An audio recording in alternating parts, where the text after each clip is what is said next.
All of you can relax slowly. Now, this whole power manifestation that we're all doing today, where we're able to scan, identify the past incidents. Understand this, whenever you manifest this power, your ability to go beyond the understanding that you're bound by time will change completely. Means you will literally have the experience of how you can um how you can experience that completion, that breakthrough, whatever you call it, right? That experience starts happening in you. And in the next session now, all of us are going to be learning one of the most important and a very beautiful truth about how you can conquer your desires. See, please understand, only a person who has the ability to conquer his or her desires, only they will have the ability to manifest their desires. Suddenly we all have different desires that comes in us. Once we want to have be wealthy, once we want to go on a vacation, once we want to do something that makes us healthy, the next moment we want to eat junk food. There's so much of chaos in our inner space with in terms of all the desires, etc. But how do we exactly manifest that space where the moment you will something, you can manifest it? That secret is what Somji is going to be revealing to us through conquering desires. Is desire wrong? Are we supposed to be having desire? Is desire the right thing to have? If it is right, then why are we having so much of chaos and conflicts in our desires? How do we conquer them? How do we control them? That is what we are going to be learning in this session.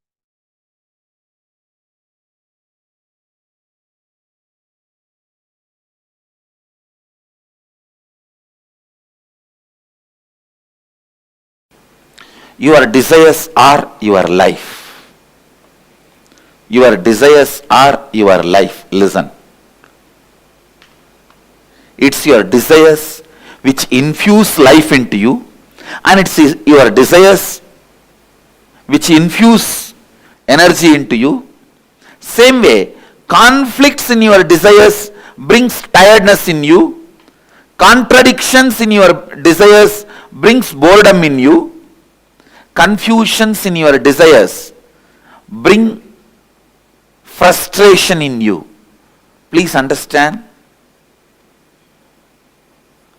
Your desires are your life. Conflict in your desires bring confusion in you. Conflict in your desires bring tiredness in you. Confusions in your desires bring frustration in you. Its contradiction in your desires bring boredom in you.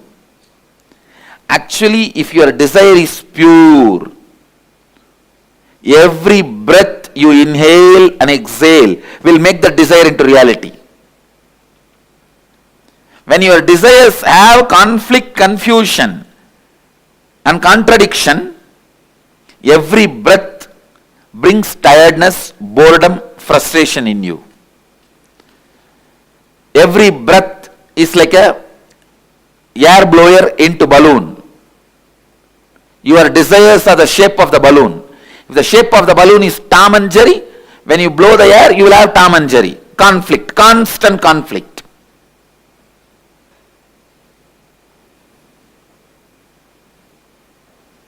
If the shape of the balloon is just round, when you blow the air into that balloon, you will have a round balloon.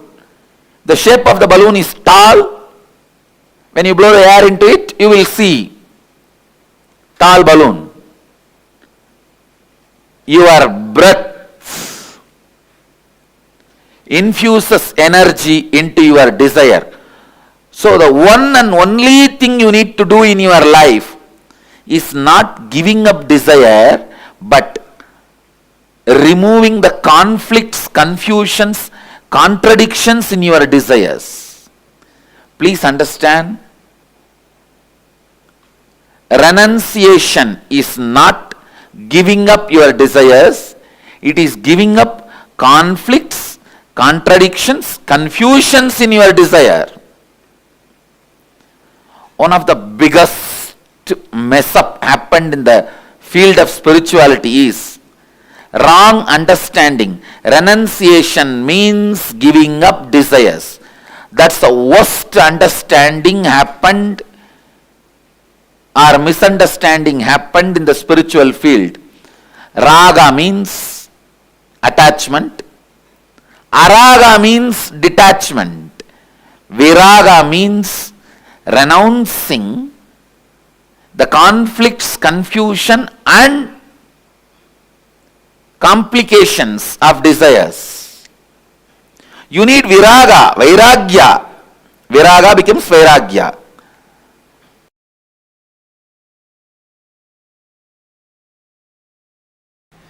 Be very clear. This is what I call, this is the definition of renunciation. Remembering nothing can make you powerless. Anything removed from your life cannot make you powerless is renunciation. Vairagya, raga means feeling obsessed, completely overpowered by the desire. Desire is raga. Attachment is raga. Obsession is raga. Araga means detachment, hatred. Viraga means knowing very clearly whatever you think as even core of your life, even those things, if they are removed, you will not become powerless. You will not miss them. You will not become empty. You will not be disappointed. You are not going to become dead. You will even forget you had those things or beings as part of your life. Having this clarity is renunciation. Understand? Having this clarity is renunciation. I tell you, this clarity, when it becomes your strategy in your life, business is war, your living is war, relationships are war, everyone is in their own Kurukshetra. Understand? Kurukshetra has never ended. Everyone has their Kurukshetra. Let this be your strategy for your Kurukshetra. No one can win you. No one can shake you. No one can frighten you. Be Vedanta Kesari, the lion of Vedic strength. I tell you, because I have applied this strategy, I applied this cognition in my life again and again and again, and I saw I always won the game. I always won the game.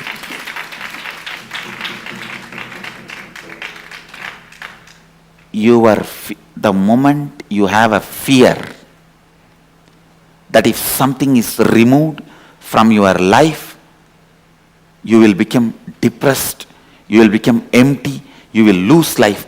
That fear becomes strength of your enemy. When he knows you can't be frightened, he becomes powerless. Understand? If you can be frightened, your enemy is powerful. If you can't be frightened, your enemy becomes powerless. I tell you, this simple understanding of me and this simple cognition of me anything can be removed from me. I will not become powerless. I will not become depressed. I will not lose anything. I will not be lost. I may not even remember that I had that in my life. Be very clear. The spiritual truth, when it becomes part of your cognition and strategy, anywhere you go, Krishna is driving your chariot.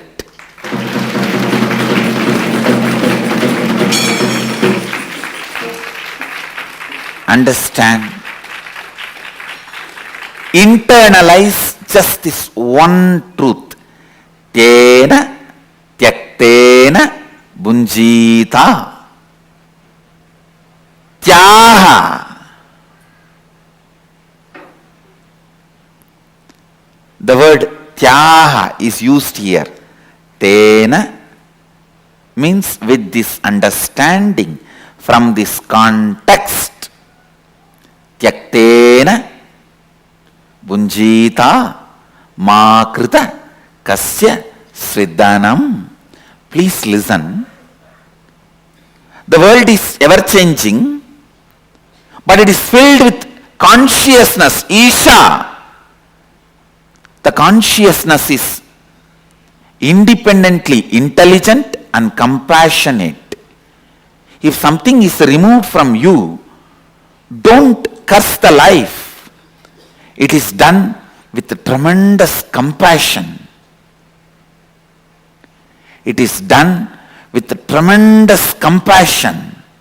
I am telling you.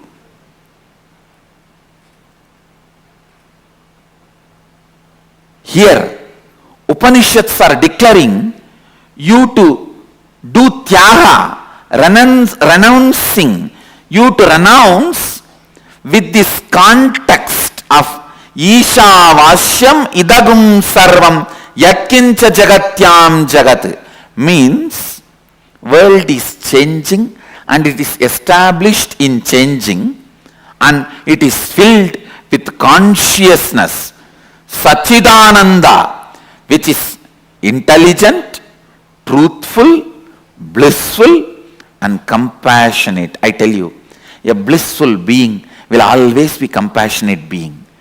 When you are blissful, you will see all the good things, best things comes out of you. When you are blissful, you will be such a good person. Only when you are frustrated, you will express all bad qualities, violence, cunning strategies. A blissful person is always compassionate person. Isha, consciousness, independent intelligence, which has its own will, functions out of pure compassion. So understand, renunciation is not supposed to be done out of frustration or inability or powerlessness.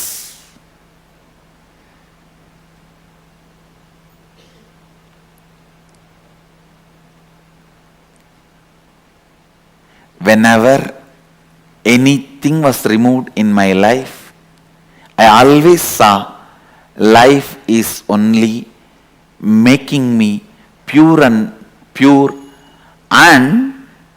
it is celebrating itself through me. It is providing opportunities to reinvent myself. Understand? When life removes something from you, it is providing opportunity for you to reinvent yourself.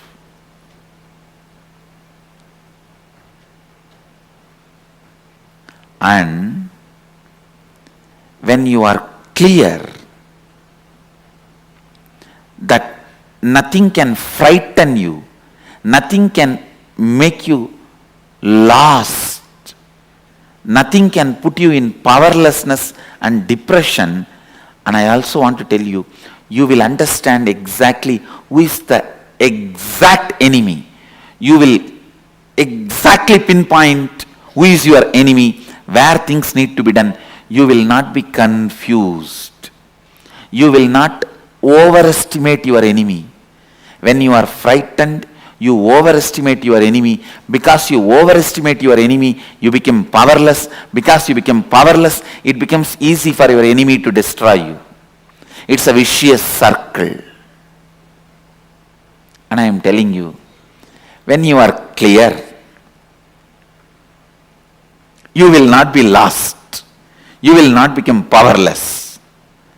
Just have this one word in your throat all the time. So what? Keep this as a mantra. So what?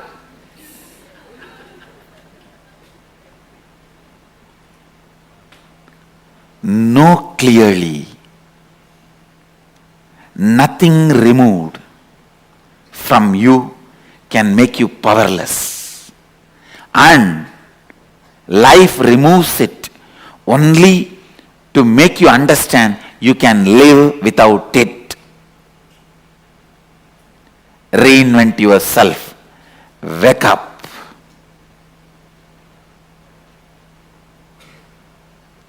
Please understand, I am not giving you any moral lesson. I am not giving you any self-development lesson.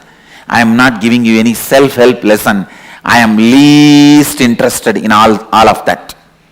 I am not even interested in you. I am interested in truth.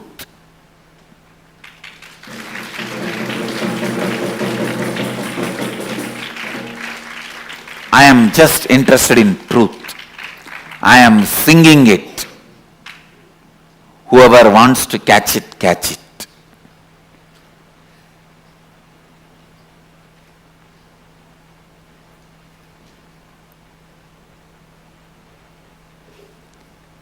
Understand.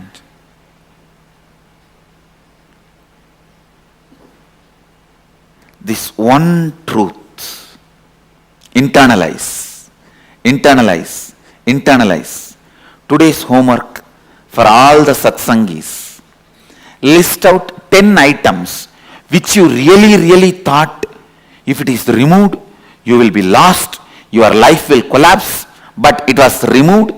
Not only you are living your life now, you even forgot you had that once in your life as part of you. And I guarantee you will have 10 things, either persons or things or place, at least 10 things will be there. Pen them down and put it in your Facebook as a status. Pen the 10 things down, put it in your Facebook as status. With your own understanding of today's satsang, you paraphrase it. Now whatever I shared, you paraphrase it and put these 10 things which was part of your life, which you really felt if it is removed, you will collapse. But now it is not there in your life, and not only you have not collapsed, you even forgot that they were part of your life at one time.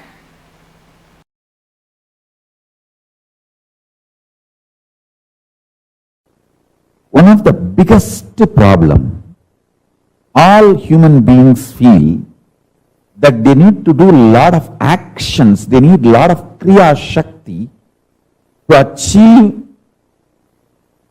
anything they want, health or wealth or enlightenment or powers.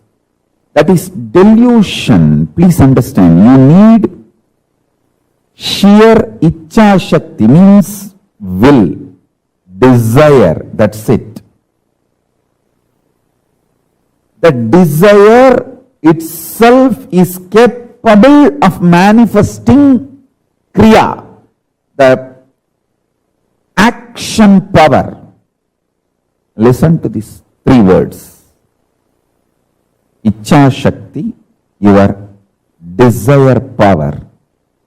Power to desire, will. Kriya Shakti, power to work intensely and manifest. Jnana Shakti, power of enlightenment, knowledge. See, one of the biggest problem all of you have is your delusion that too much of work is needed to achieve anything. Whether you want health, oh, I have to get up and do yoga, stretch my body. Only then I can have health. If I want wealth, I have to get up and go to office and work like a dog, day and night. Only then I will have wealth. First of all, you don't understand, no dog works.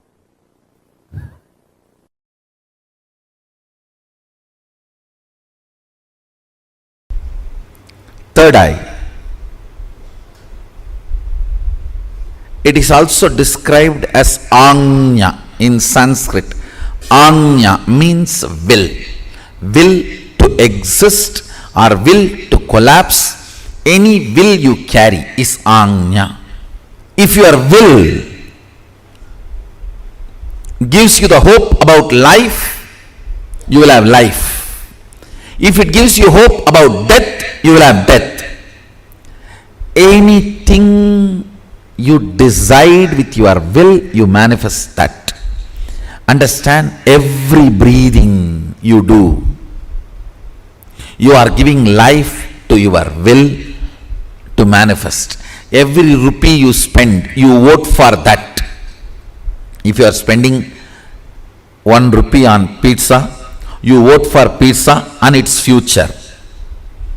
If you spend 1 rupee on Coca-Cola, you vote for Coca-Cola and for its future. On anything you spend money, you vote for it. On any idea you breathe, you make that into reality. Your will, what it carries, hope or hopelessness, right or wrong, good or bad. Listen carefully. Right or wrong, good or bad, hope or hopelessness, whatever you carry in your anya, in your will, you are breathing life into it continuously. You are giving life to it. That is why I am saying your anya is the most sacred spot in your life. Your anya is the most sacred space in your life. What you cherish in your anya matters. What you cherish in your will matters. Let me repeat once more. Listen intensely. Your third eye, which is called Anya in Sanskrit, which literally means will. If your will perceives hopeful future, you breathe life into that future, that kind of a future. If your will perceives hopelessness, you breathe life into that kind of a hopelessness. What you perceive through your will as possibility of your life matters. Don't think you can go on be perceiving negative possibility and suddenly out of the blue something great positive will happen. No. No. Everything unexpected is accident. Listen. Everything unexpected is accident. You can't cope up with it. even if it is lottery. You can't cope up with it. Everything manifested consciously is life. So decide to manifest consciously with will, Anya, by infusing life. It can be anything you want: health, wealth, spiritual powers, anything you want. You can manifest from the will, because every breathing you do, you are empowering your will. You are strengthening your will. You are infusing life into what you are carrying in your will. Understand? If you pick up a pen and paper and just write without thinking much about your future, first 7-8 lines which is there, the tip of your tongue, tip of your hand, tip of your mind, that is will. That is what is your will. Understand? I am giving you the tip to find what is in your will. If fear is what opens up first, that is what is in your will. You need to seriously complete it. If confusion is what is there in your will, the first 4 or 5 statements are all about confusion. That is what is there. Seriously, you need to complete it. Otherwise, with every breath, you are giving life to it. Unplanned, without planning, spontaneously what is there on you. When you manifest, if you pen down what is there, that is what is actually in your will. You are giving life to it constantly. Beautifully Sadashiva describes about this Anya and its power. More and more you think about your body and mind, the power of Anya goes down. More and more you think authentically, responsibly, it manifests as what you want. More and more you look at the cosmic principles, the energy of the Anya goes up. Listen. More and more you think of your body, mind, the energy of the Anya goes down. Cunningness, constantly thinking about you, makes the energy of the Anya go down. Understand? Constant remembrance. Listen carefully. Humbleness is not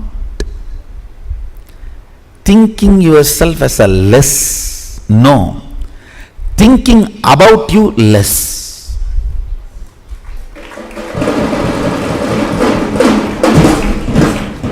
Humbleness is not thinking yourself as less. Listen carefully. The so-called humble people are the most cunning. The record says Saguni used to be very humble. Very humble. Humbleness is not supposed to be having low inner image. No. Not remembering your inner image is humbleness. Inactive,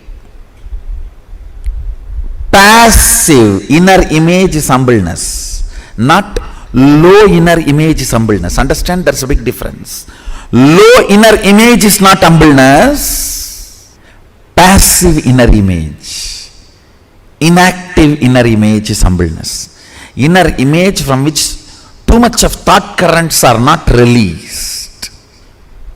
Very passive. That is humbleness. Intuition, melting the wax, and how it relates to the 25 states of consciousness? Yes. Listen. Intuition is from this Turiya and Turiya, this state. All of you listen carefully. Whenever, whether swapna, dream or waking state, come near this Turiya and Turiya, the intuition is experienced. It is like a Turiya and Turiya is like a huge fire. And dream and waking, both states are made of the same wax. Dream state is little polluted wax. Waking state is little pure wax. But both are same wax. When that wax is brought near the Turiya, not only Turiya gives the information about your future, it gives you also the energy to change the wax as you want. Manipulate it as you want. Move it as you want. Please understand, intuition means not just information about your future. Ability to change as you want and execute it without effort. All these three put together is intuition. For example, if you are having an information about some problem going to come in your business or some benefit going to come in your business, if it is a problem, you will have the intelligence to change. If it is a benefit, you will have the simple manifesting without you putting any effort. Understand? Along with intuition, intuition means jnana. Always the Icha. Icha Shakti means ability to change. Kriya Shakti means simply able to manifest. All these three always comes together, not as one. You cannot say, I just came to know the accident going to happen in my life and I went there in the car exactly in the time and got into the accident and broke my hands. No, that is not intuition. That is your fear assumption. Sometimes it may become right. Fear assumption sometimes becoming right does not mean you have intuition. If you are having information as intuition that you are going to have a car accident, you will simply be able to change it. Same way, if you are having intuition, you are going to have $1 million. You will manifest it without any effort. Any intuition always comes with Icha, Kriya, Jnana, all the three Shaktis together. Jnana means knowledge about the future. Icha means ability, desire to change. Kriya means ability to manifest without effort. All these three, if it comes together only, it is called intuition. Otherwise, it is not intuition.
Swamiji has revealed one of the most important aspects for all of us to understand.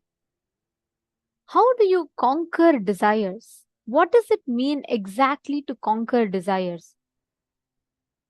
What does conquering desires mean? How does one conquer our desires? And why is it important to conquer our desires? These are all the amazing truths that Swamiji revealed in this session. But can I start with asking each of you to post what you understand as conquering desires? What is conquering desires according to you? What did you understand from what Swamiji said? See, Swamiji gave one of the most amazing truths. First thing, there is no such thing as, oh, I don't want to have so many desires. You cannot. You cannot live if you don't have desire. Only because you have the desire to live, you're alive. So desires are like the driving force of our existence. You have desire towards something, your Ichha Shakti. Swamiji tells the Ichha Shakti converts into Kriya Shakti. Means as much as strong as you want something, that makes your life energy flows towards that. The moment the Ichha Shakti comes down and comes to a lesser frequency than the Kriya Shakti, you die. Because without will, if there's no energy, I'll give you all an example. Let's say a water bottle can hold 1 liter of bottle. As long as that water bottle can hold 1 liter, I can keep pouring.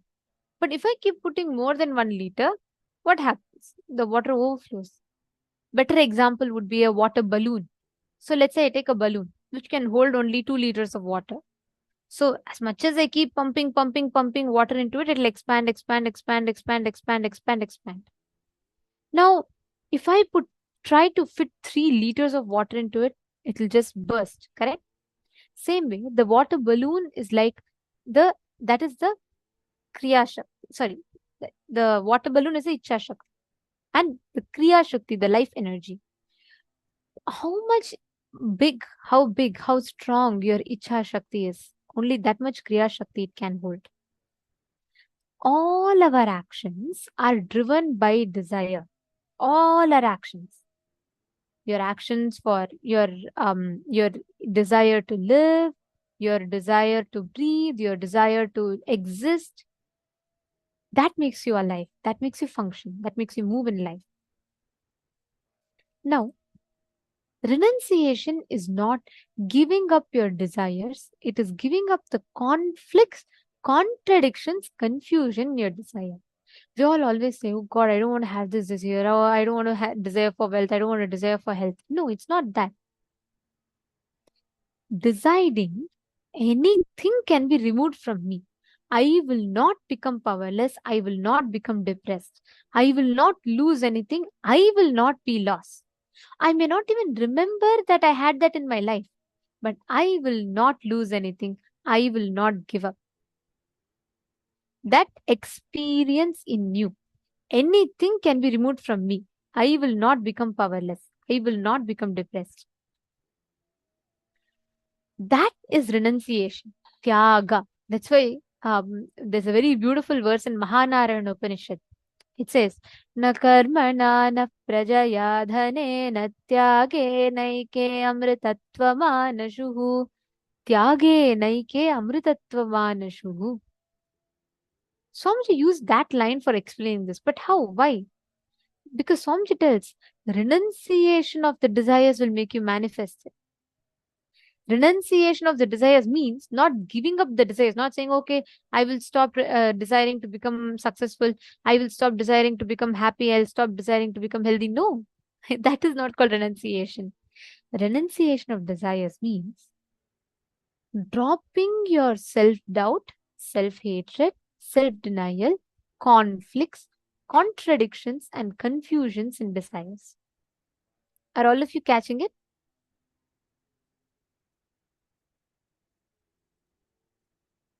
That's why Swamiji revealed, right? How the conflict that we carry in the desires, the contradictions that we carry in the desires lead to tiredness and boredom.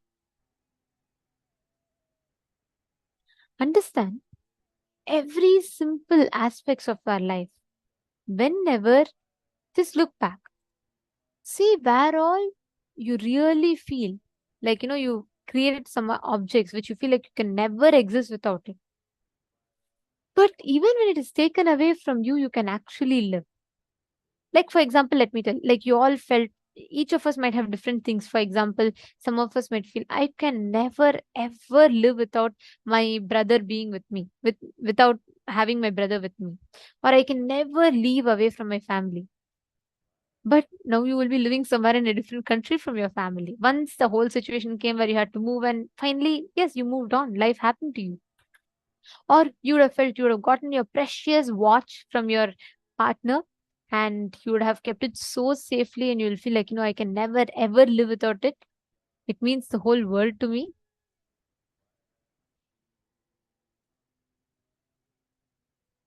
Understand, it is very important. The conflict, contradictions, confusions.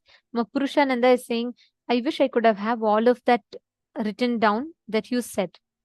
Okay, I'll repeat it once more for you so that you understand it. You're saying you didn't get it fully. I'll explain it to you. See, Purushananda, you desiring to be a teacher is not wrong. Many times, what do? When we're all young, we desire, when I grow up, I want to be a lawyer. I want to be a millionaire. I want to have millions of dollars. I want to have a big house.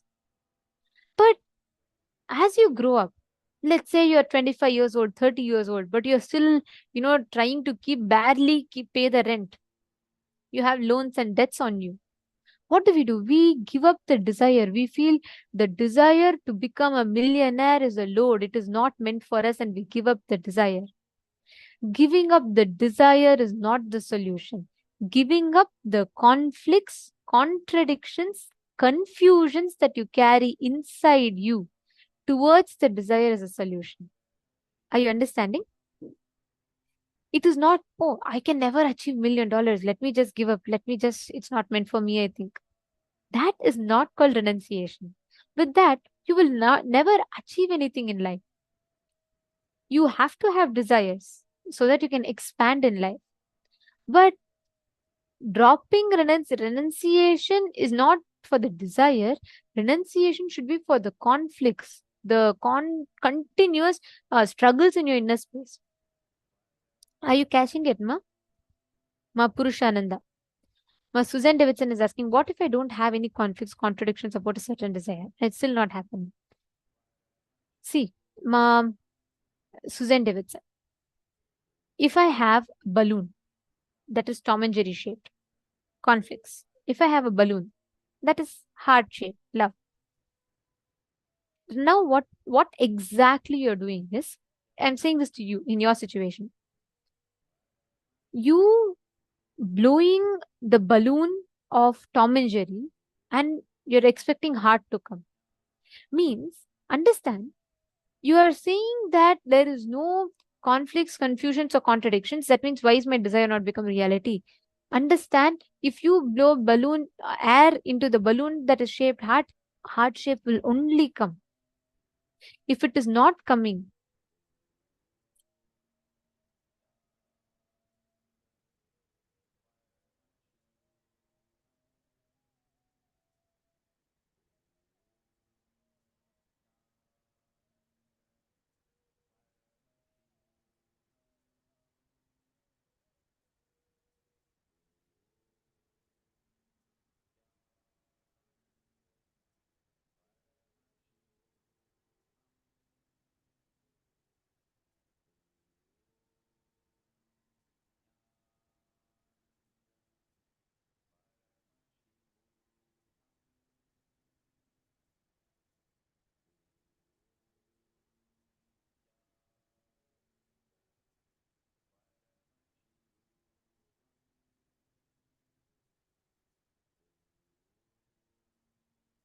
sorry for the technical glitch. I think all of you lost my video for a temporary time. Yes. See, Ma Purushananda and Ma Susan Davidson. I'll tell you both one thing. See, the law of life is very strict. If you desire something, it has to happen. By the law of life, that's the rule. Like, for example, let's say if I go and turn on the switch, the light has to come on, correct? If the light is not coming on, that means somewhere the current is not reaching it. The circuit is damaged. Some part of the circuit is damaged, correct? Now, I cannot discard the whole circuit. I'm supposed to fix the circuit where the gap is. The whole circuit will become functional, active again. Am I making sense? Are you both understanding this much? Now, the end desire, if your desire is not happening, renouncing that desire is not the right thing to do.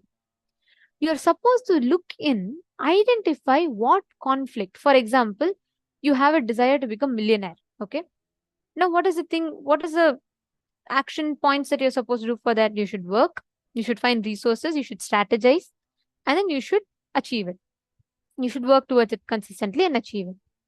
Now, it is like morning when you wake up to go to your job where you want to start earning money from. You decide, okay, for me to become a millionaire, I need to go to this job, I need to work. You go to the job, the boss gives you a big bundle of files for you to go through, and you are like, oh my God. So by afternoon, you go through, you become so tired. And then you feel like by evening, you feel, who wants this job? Hell with it. I just want to go and vacate. I just want to go and enjoy a vacation. I can't do all this. All my life, I can't be sitting in front of a computer and moving. Morning, you have the desire to become a millionaire. You decide to go to the job, and you're deciding that you're going to achieve it in the this thing today. By evening, you decide, oh my God, this is not meant for you. You want to give up and you want to just go away somewhere and enjoy yourself. This is called conflict. Like this, the energy, life energy in you, we direct it continuously to different things, which is why the desire does not happen. But end of the day, what do we say? We say, look, for the last 10 years, I've been having the desire to become a millionaire and I've not become a millionaire. I don't want to be a millionaire anymore. That desire is just not meant for me. You give up on the desire instead of understanding where exactly the conflict is. Mahapurushananda, this you would have understood, right? Did you catch this? And Ma Susan Davidson, even in your desire, Ma, see, the law of life is it has to happen. If it has not, there might be some unconscious, conscious thought current, a part of you which believes it is not going to happen. There will be one part of you that is convincing you, hey, see, you have no conflicts, but still it's not happening. That means this is just not meant for you. That part that is convincing you is again a conflict in the desire. So catch that part, complete. When your whole being inside you with all its integrity decides, yes, I can manifest. That the moment you decide that, you will start manifesting your desires. That is why Swamiji tells humbleness is not thinking about you low. It is thinking about you less. Means it is having an inactive inner image where you or your ideas, rights and wrongs about you does not have a role to play. Satyajata Shivaya is saying, on any idea you breathe, you make that into reality. What a tasty truth. So beautiful.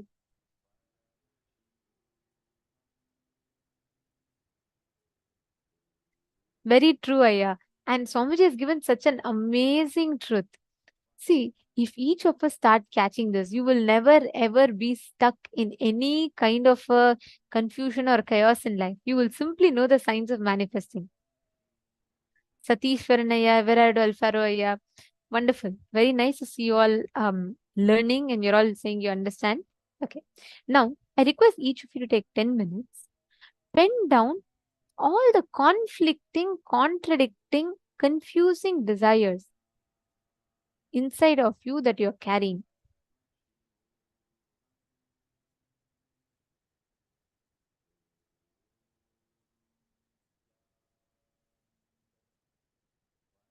Take a few minutes, pen down 10 items in your life which you really protected. You are afraid that without that, you may not be able to live. Without that, you may not be able to even move ahead with life, and you're holding on to that desire. It could even be people, it could even be person, it could be object, it could be money, it could be something. Pen that down.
slowly relax.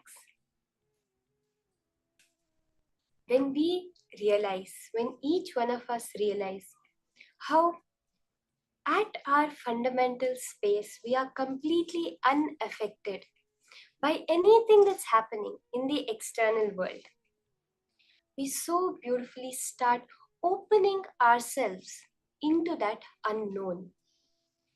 Today we have been manifesting this power of Akashic readings. Nothing but when you are able to open yourself up to the cosmic information that as of now, for each one of us is in the realm of the unknown. When we open up ourselves to that, we tell Paramashiva, Paramashiva, let me become you. Let me realize my original nature as oneness with you, and all the power manifestation starts. So in this round, we'll be doing the power of identifying the details of an object. Ultimately, when you look at it, every being you see around you is an extension of you. It's a creation of you, at least in your perception. It's, for example, you can say, it's like when you're sleeping. In your dream, if someone comes in your dream, then if you're fighting with them, if you're playing with them, if you're having fun with them, if you're screaming at them, all of it is ultimately you doing it only to an extension of your own mind, your own self. That's the same way it is in this reality. But in a dream, if you look at the time, we do not have a clear sense of time. Suddenly, we are a small kid playing in the backyard. Another time, we are writing our college exams. Suddenly, we are parents with 2 kids. We have the time is so warped in our dream. We can clearly see it. But actually, what we perceive as time, even in this reality, is not constant. We hear science say that when astronomers go to deep space, they age differently due to the different effect of gravity. Just not that, even when they go to the top of a tall mountain, because they're so far away from the core gravity of Earth, they age differently. So even for us, the way we perceive it, time is still relative. It is not a constant the way we think about it. The laws of physics do not account for time. They say that there is no law of physics that prevents time travel, that prevents time moving backwards. But for some reason, it never does. Because the very concept of time is a delusion. The very idea we have of past being gone, present being now, and future is to come is a delusion. There is no existential evidence for the start of time, Swamiji so beautifully reveals. When we understand this, we disconnect ourselves from this delusion that we have called our reality. And the perception of past, present, and future appear together in the present moment. Through this power of Akashic readings, we are starting with a basic level. Ultimately, this power of Akashic readings has the power for you to see any distance in the past, the Big Bang, what happened before the Big Bang. Any distance into the future, is the end of the universe going to be a big crunch, a big freeze, or a big rip? We hear all these theories. You can see that with this power of Akashic readings. To start with, we will start with a few verifiable facts so that you can be convinced that yes, I am manifesting this power. You see, Akashic reading is a very advanced power. Mahakala Bhairava opens up the time layer, reveals the cosmic archives to each and every one of us with initiation from the Supreme Pontiff of Hinduism. To start with, to get ourselves in tune, in entanglement with Mahakala Bhairava, to manifest this power, we will start with doing with the verifiable details, scanning those details that we can clearly verify. So are we all ready? I request all of you to connect to a partner. You are going to be getting a certain object from your partner and scanning the details behind that object. So you can have a picture or you can go on video call with them and actually see the object in your camera.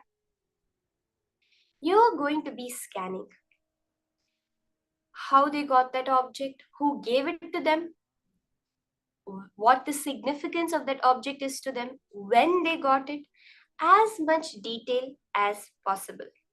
Are we all ready for this? So let's start this round of manifestation. Remember, for the power of Akashic readings, there is no involvement other than your simple listening, presence required. The whole time layer is accessed through the present moment.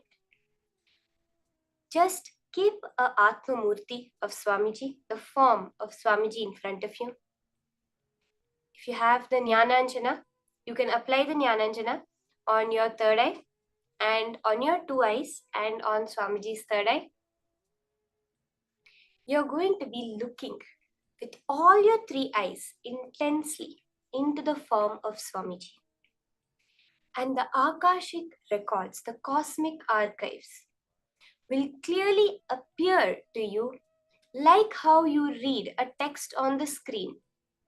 You will be able to read in pure golden letters on Swamiji's form, the cosmic archives. Be very clear that only which Paramashiva reveals, Mahakala Bhairava reveals, as the golden letters you're going to share. So let's start. Get the object from your partner. Sit straight and unclutch.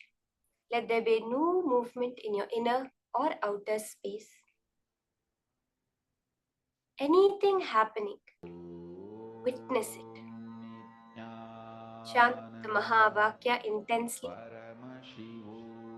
Sit as Swamiji, as Kala Bhairava, the embodiment of the entire cosmos, that intense feeling connection with Swamiji.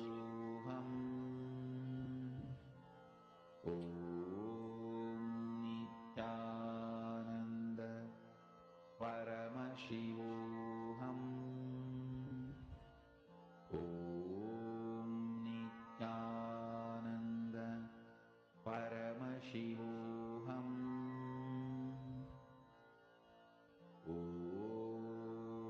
Nityananda Paramashivoham.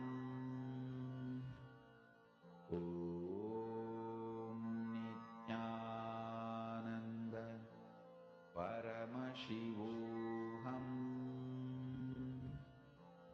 Om Nityananda Paramashivoham. Om Nityananda Paramashivoham. Om Nityananda Paramashivoham. Om Nityananda Paramashivoham.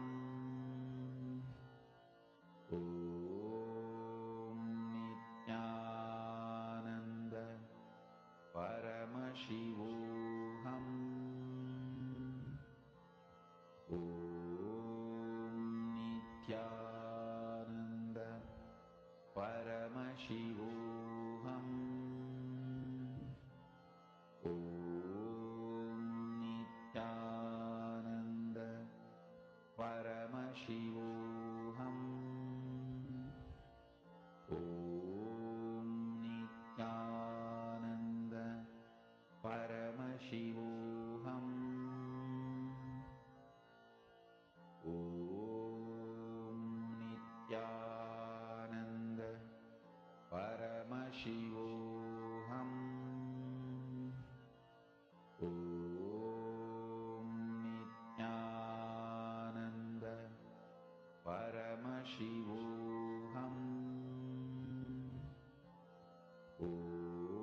Nityananda Paramashivoham. Om Nityananda Paramashivoham. Om Nityananda Paramashivoham. Om Nityananda Paramashivoham. Om Nityananda Paramashivoham. Om Nityananda Paramashivoham. Om Nityananda Paramashivoham. Om Nityananda Paramashivoham. Om Nityananda Paramashivoham. Om Nityananda Paramashivoham. Om Nityananda Look with all your three eyes. Keep your two eyes open for the power of Akashic readings. Look intensely into the form of Swamiji. As I said, all you need for this power is your intense presence. When you relax into that present moment, you become Mahakala Bhairava. The whole cosmic archives is just revealed to you. Go to the specifics of what you want to see. Tell Kala Bhairava, Swamiji, show me the place where they got this object. Show me who gave them this object. Show me when they got this object. You can keep these three as the parameters for you to manifest. Where they got it, when they got it, and who gave it to them. Whatever Paramashiva reveals to you, clearly in golden letters, in a golden form, on Swamiji's Murti, share it just like that. Nityananda Paramashivoham. Om Nityananda Paramashivoham. Om Nityananda Paramashivoham. Om Nityananda Paramashivoham. Om Nityananda Paramashivoham.